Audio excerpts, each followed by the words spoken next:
काले वन की पिशाचिनी और अभिमानी राजा। बहुत समय पहले की बात है। उत्तर दिशा में एक घना काला जंगल था, काल वन। कहा जाता था कि उस जंगल में दिन के उजाले में भी सूरज डर कर फीका पड़ जाता था।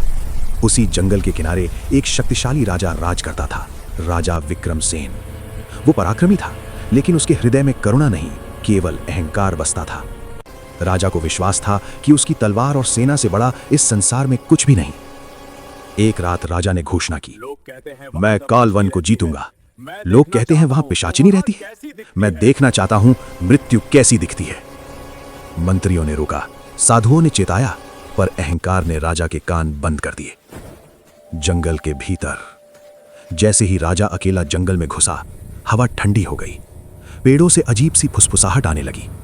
अचानक उसकी मशाल बुझ गई।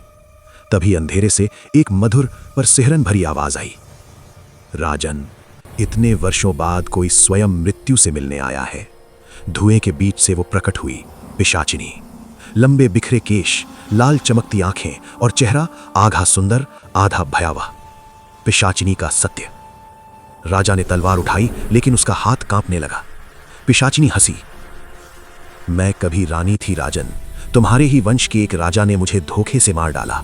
मेरी आत्मा इस जंगल से बंध गई और तब से मैं हर अभिमानी राजा की परीक्षा लेती हूं।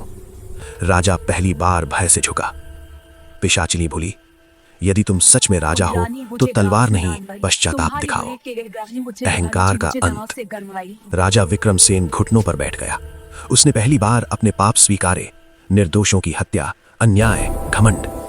जंगल शांत हो गया। पिशाचिनी की आंखों से रक्त के आंसू गिरे।